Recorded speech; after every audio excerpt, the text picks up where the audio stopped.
વડોદરા શહેર નજીક જાંબા વુડાના મકાનમાં રહેતા અને પ્રાથમિક સુવિધાથી વંચિત રહીશોએ રાવપુરા શાળા નંબર 1માં આવેલ આવાસની કચેરી ખાતે પહોંચી હોબાળો મચાવ્યો હતો। છેલ્લા 13 વર્ષથી વુડાના મકાનમાં રહેતા જાંબાના રહેવાસીઓ જ્યારથી મકાન લીધું છે ત્યારથી કોઈપણ પ્રાથમિક સુવિધા મળી નથી તેવા આક્ષેપ કરી રહ્યા છે। ત્યારે ત્યાં પાણીના ટેન્કર લઈને આવતા હતા અને આજે પણ તેઓ કૂવામાંથી પાણી ખેંચીને પોતાની જરૂરિયાત પૂરી કરે છે।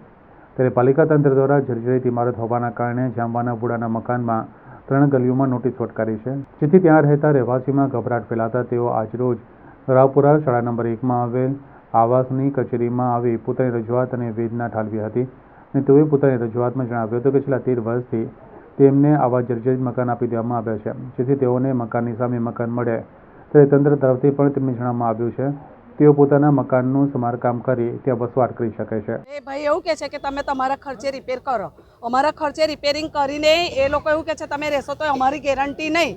હવે 16 મકાન છે ઉપરથી બસ ચોથા માળના, હવે નીચે છે અમુક નહીં રહેતા, એ લોકો ના કરે અને પડે તો એ ગેરંટી કોની?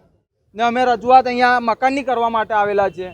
હવે મકાનની રજૂઆત કરવા આવ્યા તો અમે સાહેબ જોડે વાત કરી, સાહેબ અમને એવું કહે છે કે તમે જાતે પોતે રિપેરિંગ કરીને રહી શકો છો। અમે જાતે પોતે રિપેરિંગ કરીને રહી શકીએ છીએ, તો અમારી પાસે અત્યાર સુધી કોઈ જાતના અમારી આવક એટલી બધી છે નહીં। અમે 300 રૂપિયા યા તો 400 રૂપિયા રોજે અમે કામ મજૂરી કરતા હોઈએ, અમે રિપેરિંગ કયા હિસાબે કરાવીએ? બાય ચાન્સ કોઈકના ઘરની અંદર રિપેરિંગ કરાવી લીધું, રિપેરિંગ કરાવી લેશે તો સરકાર જવાબદાર લેશે, કોર્પોરેશન જવાબદાર લેશે।